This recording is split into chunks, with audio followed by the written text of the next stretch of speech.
Maka dia mengatakan rahasianya. Mau dengar gak? Kamis depan aja.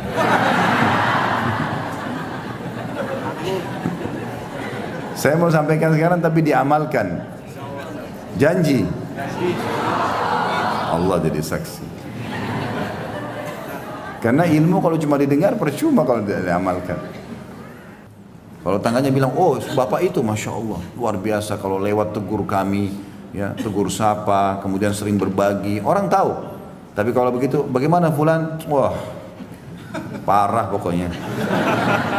Lewat aja nggak pernah salam, nggak pernah berbagi. Kalau kita kirimin makanan kembali piring kosong. Kenapa ketawa? Tahu diri. Kalau dikasih sesuatu sama tetangga, balikin piring juga ada isinya. Ini terima selalu ada isinya, kembali kosong terus. Tetangga ini teman-teman punya hak yang sangat besar dalam agama kita.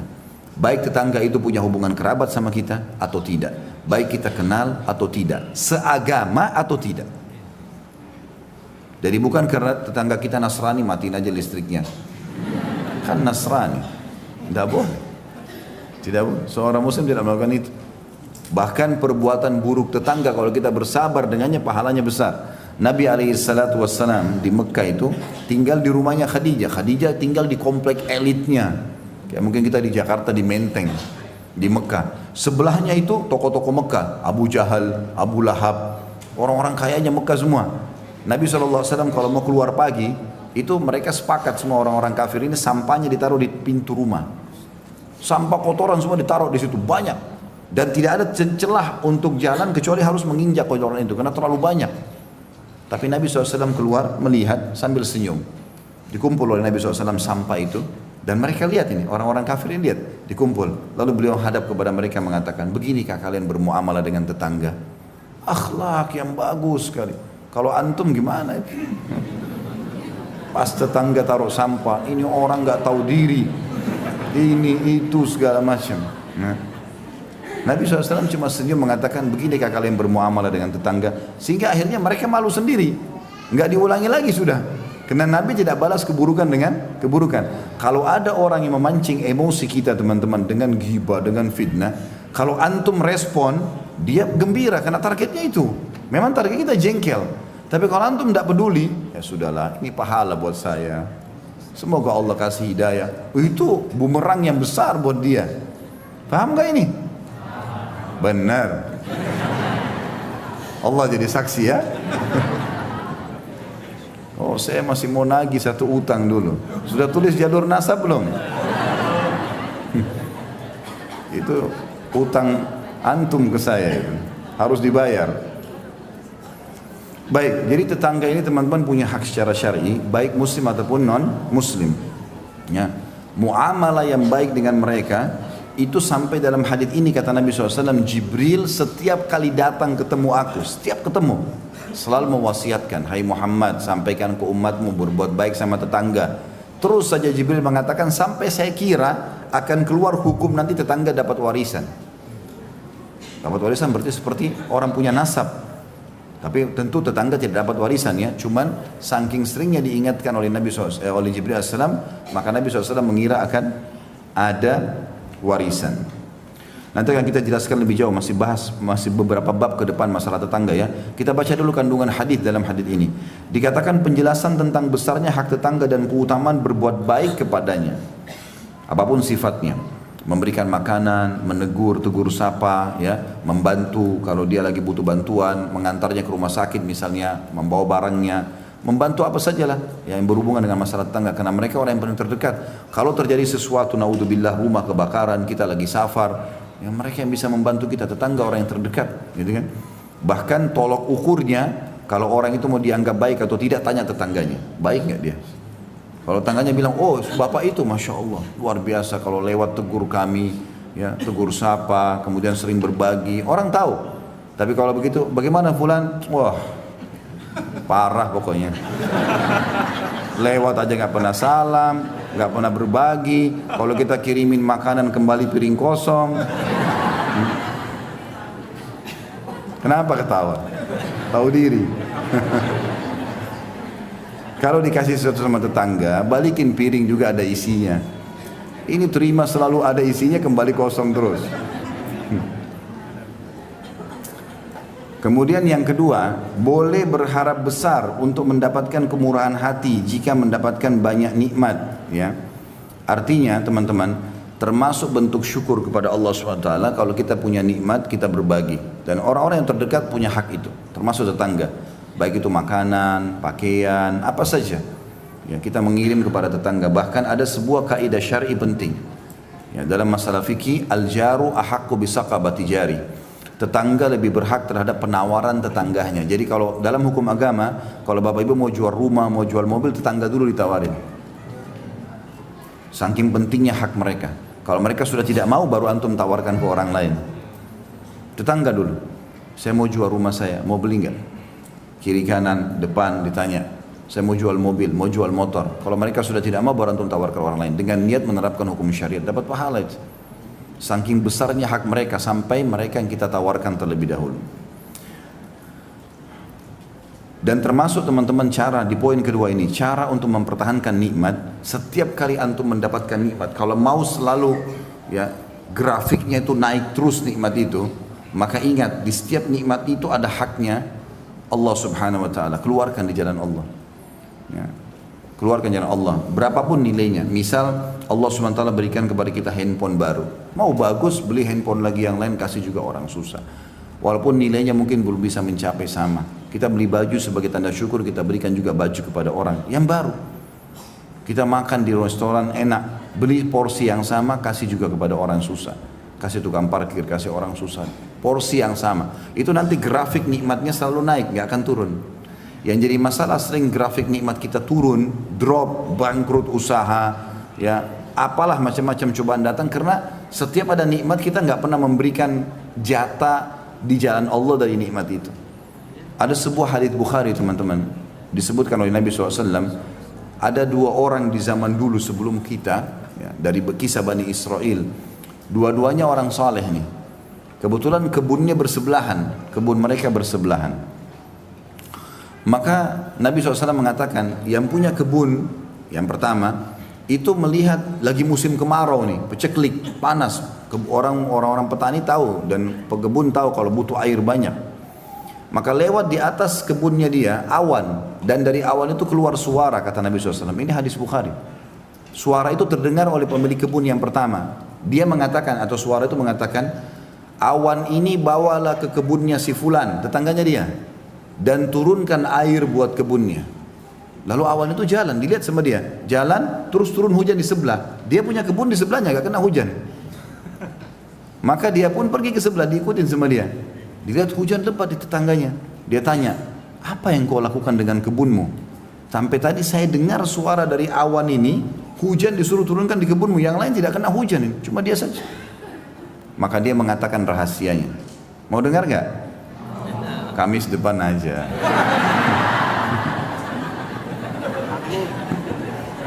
Saya mau sampaikan sekarang tapi diamalkan. Janji. Allah jadi saksi.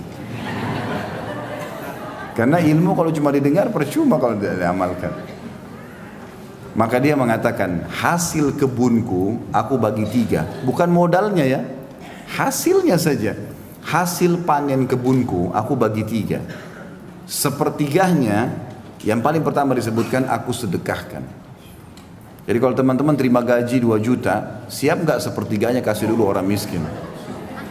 Terlalu besar Ustaz, 10% aja susah. Dipotong saja untuk sedekah 2,5% susah gitu. Apalagi mau sepertiga. Sepertiganya paling pertama saya sedekahkan dulu, langsung di jalan Allah. Sepertiganya saya kembalikan ke modal usaha saya, sepertiganya saya pakai untuk biaya keluarga saya.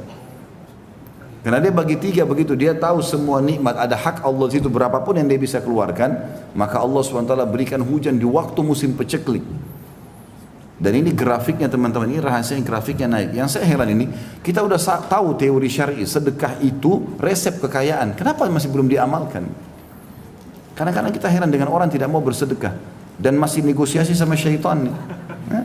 Tidak boleh negosiasi sama syaitan. Ada orang miskin minta, kayaknya itu anak pinjaman. Dia masih kuat tuh, ya. Dia masih kuat, pura-pura kali. Ya. Apalah, kira-kira apa lagi bisikannya coba? Yang biasa digoda syaitan mana? Yang lucu kita iyakan, oh iya kayaknya. Padahal syaitan targetnya supaya waktu itu tidak dicatat amal sedekahnya.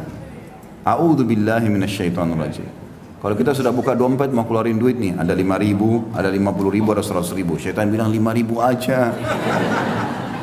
Jangan, tidak boleh negosiasi. Ambil 100.000 kasih. Mulai sekarang belajar teman-teman. Yang belum pernah sedekah dengan jumlah tertentu yang dia masih mampu, coba sedekah dengan jumlah itu.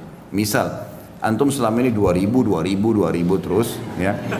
Ternyata pendapatnya bisa, antum bisa keluarin 20.000, coba sekarang dengan 20.000. Bisa 100.000, belum pernah dicoba, coba 100.000. Belum pernah sejuta, coba sejuta. Yang kaya raya 100 juta, coba nilai yang belum pernah. Nanti datang juga yang besar. Makin besar kita berikan, ya. Kalau makin besar keran kita buka di jalan Allah, Allah akan berikan limpahan rahmatnya yang luas. Ini resep sederhana ini. Sa'ad bin Ubadah radhiyallahu anhu, sahabat Nabi, itu melimpah hasil panen kebunnya teman-teman, sepanjang tahun tidak pernah berhenti kurmanya, sampai kaya raya melimpah-limpah. Ternyata kata kuncinya satu, tiap hari dia panggil anaknya yang paling tua namanya Qais. Terkenal dia sama anaknya ini orang yang karam, mulia sekali. Dia bilang sama anaknya, nak, bantu ayah habisin uang ini sedekah. Bantu ayah habisin uang ini sedekah. Silakan kau kasih siapa saja, yang penting jalan Allah. Tiap hari ayah sama anak ini ambil dari hasil penjualan kurma, bagi-bagi, buka pintunya. Setiap hari ada orang naik di atas rumahnya teriak, wahai penduduk Madinah, siapa yang mau butuh, kalau kita kayak sembako sekarang, siapa yang butuh kebutuhan pokoknya silakan ambil. Minyak saminnya, gandumnya, kurma, ambil silakan, berapa saja, nggak dibatasi. Jadi tiap hari itu rumahnya terbuka, antri orang ambil semua makanan, tiap hari, nggak pernah habis. Bahkan ini mendatangkan berkah ke kebun, dia tidak pernah putus buahnya sepanjang tahun. Pohon-pohon kurma setahun sekali panen. Tapi ini subhanallah sepanjang tahun berbuah terus dan melimpah terus. Orang kadang-kadang tidak berpikir efek itunya. Orang berpikir seperti kapitalis. Saya ngeluarin kurang. 1 juta saya keluarin 250.000. Berarti uang saya sisa 750. Itu hitungan kapitalis itu. Hitungan Islam tidak begitu. Itu kita keluarin 250.000. Ya, misalnya dari 1 juta masih ada 750.000. Sebenarnya ini 250.000 ini sudah berlipat ganda minimal 10 kali lipat. Itu sudah 2,5 juta. Karena Allah janjikan setiap amal saleh digandakan menjadi 10 kali lipat. Dalam Al-Quran Allah bilang itu. A'udzubillahi minasyaitonir innal hasanati yudhibnas sayyi'at. Sesungguhnya amal baik itu man ja'a bil hasanati falahu asyru amsalihha. Itu ayatnya. Siapa yang berbuat satu kebaikan Allah akan balas 10 kali lipat. Sampai pernah satu kali datang keuntungan 80.000 dirham. Mahal, banyak sekali uang ini. Ya, miliaran kalau kita uang Indonesia. Yang sekarang uang kita.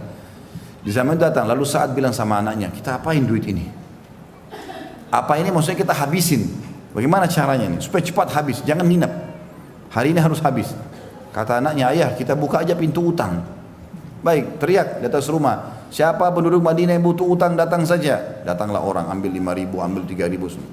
Lalu mereka sepakat, jatuh tempo kapan? Akhir bulan, baik. Dibiarin dulu dalam akhir bulan dalam bentuk utang. Lalu anak sama ayah sepakat, begitu mereka datang akhir bulan katakan sudah tidak ada utang kalian. Jadi begitu datang kami mau bayar, udah sudah lunas kami tidak terima uang kami lagi. Ada nggak yang begitu? Kok ketawa lagi? Berarti banyak sekali cambuknya hari ini. Ini 10.000 aja ditagih, kok punya utang? 10.000 sudah matanya belalak marah-marah, luar biasa. Maka begitu polanya, luar biasa gitu. Pernah satu kali Qais ini dia lihat gudangnya ayahnya lagi penuh, ayahnya lagi nggak ada, diambil sama dia, naik di unta banyak keliling Madinah. Siapa yang butuh ambil saja, siapa yang butuh ambil saja, iklan begitu. Abu Bakar sama Umar lewat. Ini Qais ini kalau kita biarkan habis harta ayahnya nih. Ini kata Abu Bakar sama Umar ini, mertua Nabi yang siapa tidak kenal namanya gitu loh. Ahli surga di jaman surga, bilang begitu. Rupanya sampai berita itu kepada Sa'ad, ayahnya. Lalu Sa'ad datang di depannya Abu Bakar sama Umar dan banyak orang. Dia mengatakan, wahai penduduk Madinah, siapa yang mau menolong saya melawan Abu Bakar sama Umar? Karena dia telah mengajar anak saya untuk pelit. Padahal Abu Bakar sama Umar niatnya baik. Ini tadi ayahnya belum ada, diambil semua isi gudang, taruh di kuda, di unta, terus dibagi-bagiin. Siapa yang mau ambil, pokoknya ambil. Maka Abu Bakar sama Umar bilang, ini anak habisin hartanya orang tuanya nih kalau begini. Orang tuanya masih nggak ada keluar, gitu kan? Maka ayahnya malah marah kepada Abu Bakar sama Umar. Wahai penduduk Madinah, siapa yang mau tolong saya lawan Abu Bakar sama Umar nih? Ngajarin anak saya pelit. Ada nggak orang tua begitu sekarang? Anaknya bawa kertas infak sekolah, ibu ayah infak sekolah, anti aja nak. Infak 5.000, 10.000, enggak mau, bakhil. Bagaimana mau kaya ini? Pelitnya luar biasa. Ini enggak boleh ada ini. Mau diterapin nggak resepnya nih? Coba panitia masjid sebentar lihat sunduk ya. Bertambah nggak? Kalau enggak berarti bohong. Ini lewat sunduk 2.000. Minta sama Allah kesehatan, keturunan, selamat dari surga, selamat masuk surga, selamat dari neraka. 2.000. Bagaimana bisa? Wahai muslimin yang bakhil, ini penyakit jiwa, nggak boleh bakhil. Begitu kata Nabi SAW itu. Ada sahabat datang, orang-orang Badui, lalu ditanya oleh Nabi SAW, siapa pemimpin kalian? Disebut namanya, si Fulan.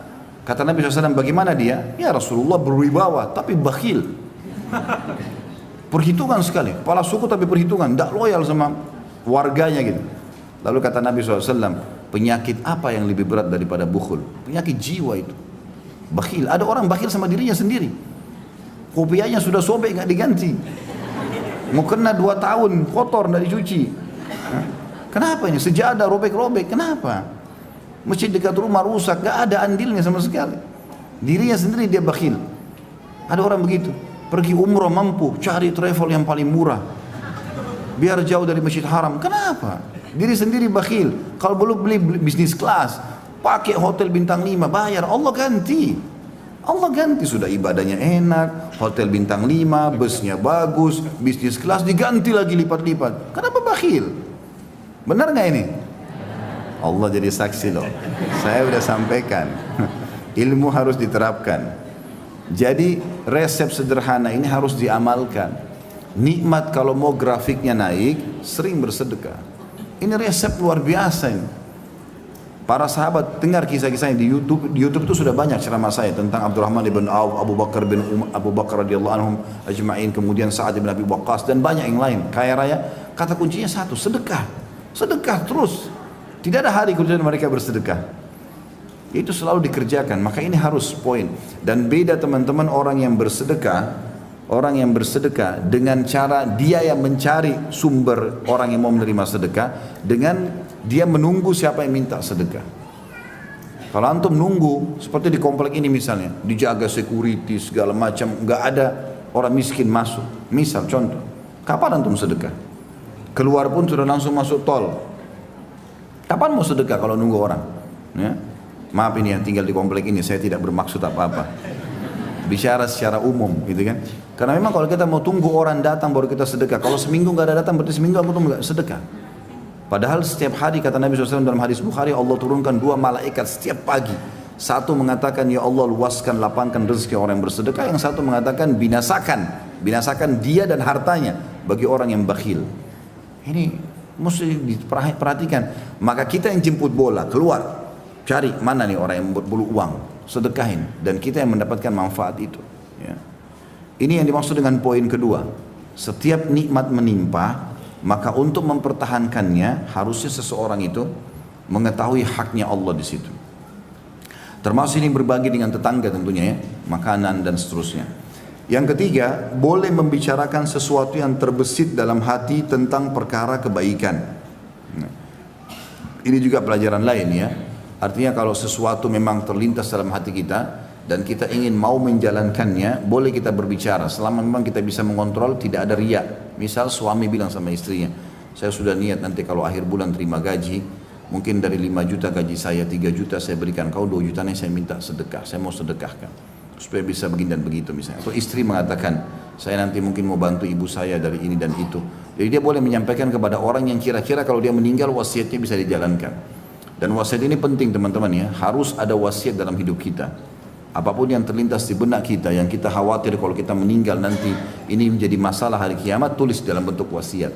Utang antum sama siapa, pernah bermasalah sama siapa, ya, kita berusaha minta maaf dan mengembalikan hak-hak mereka. Tapi kalau kita meninggal tidak sempat, ahli waris tahu, oh dia punya utang sama fulan, oh pernah ada masalah sama fulan, tolong maafin ya ibu sama ayah saya.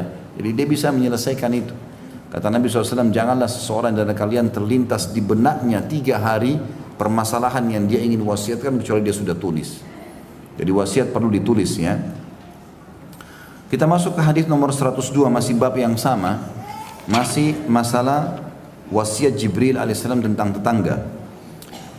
Kata Ibnu Bukhari rahimahullah, Sadaqa mengabarkan kepada kami, ia berkata, Ibnu Uyainah mengabarkan kepada kami dari Amr, dari Nafi' bin Jubair, an Abi Shuraih al-Khuzai radhiyallahu anhu anin Nabi sallallahu alaihi wasallam qala, man kana yu'minu billahi wal yawmil akhir falyuhsin ila jarih, wa man kana yu'minu billahi wal yawmil akhir falyukrim dhaifa, wa man kana yu'minu billahi wal yawmil akhir falyakul khairan aw liyasmut.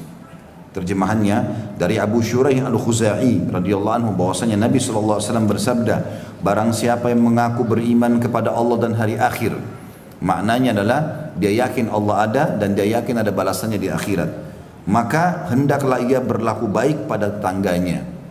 Ya, nanti kita jelaskan ini. Kemudian yang kedua, barang siapa yang beriman kepada Allah dan hari akhir, maka hendaklah ia memuliakan tamunya. Dan barang siapa yang beriman kepada Allah hari akhir, maka berkatalah yang baik atau hendaklah ia diam.